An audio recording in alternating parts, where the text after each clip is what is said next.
Hi everyone, welcome to April 27th. We're getting pretty close to the end of the course.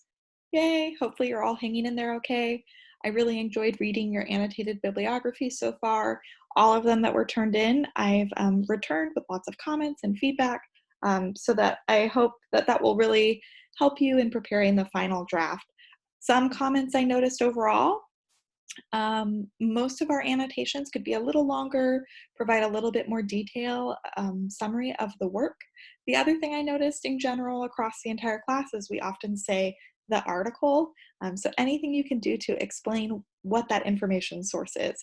Is it a news article, a journal article, a blog article? But just get more specific, the better. So this week we're talking about copyright, fair use, and intellectual property. You've already watched a short little video explaining what copyright and fair use are.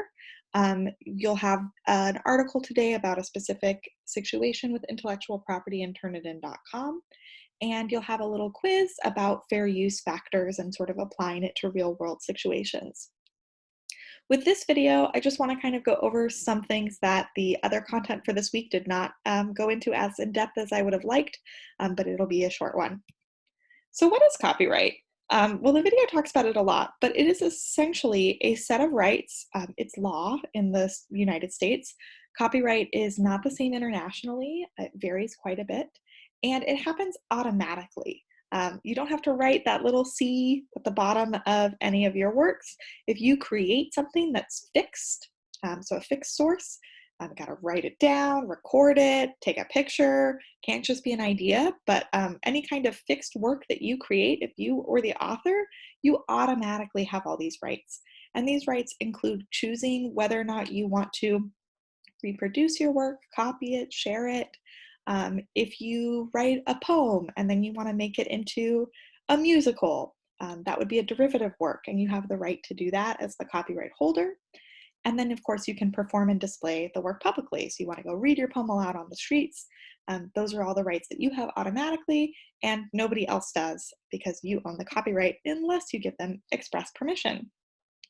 That permission often happens through a fee, which is why there is so much information out there about copyright takedown notices and things like that, right? People want to get paid for the works that they've created. Another question that our videos this week and stuff didn't really well cover is how long does it last? Again, this is automatic. So everything before 1924 in the United States is automatically in the public domain. So that's why you can find things like Shakespeare plays online for free. They were before 1924. Anything sort of between 1923 and 1978, it's 95 years from when it was created, it's automatically protected. And then the copyright can be renewed beyond the life of an author. And then after 1977, so anything you all are creating or I'm creating right now, it is going to last as long as we are alive, plus another 70 years. That's a really long time. The United States has some of the most restrictive copyright law in the world. So why do we have this copyright law? Well, the idea is that it promotes the progress of useful arts and sciences.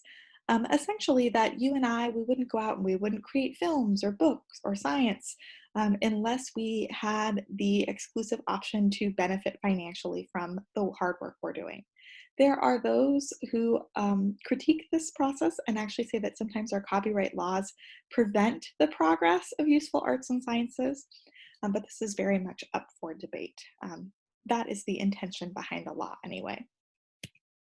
The last thing I want to show you briefly is if you're an author of any kind of work, so anything that you're making, putting on a website, etc., you can actually assign different kinds of permissions or licenses to your work that are less restrictive than copyright.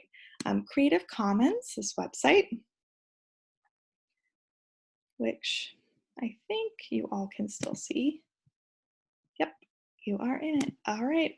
So the Creative Commons website, creativecommons.org, it's really great. You can see a lot of information here about how to search work that's freely available and unrestricted from copyright. So if you're creating something and you want to use images or music in particular, you can, under this Use and Remix tab, find and search for this kind of work. But they also have information on how to share your work and how to make sure that people can use it. And so we can actually choose a license. So I do this for a lot of the content that I create for the library's website, for example.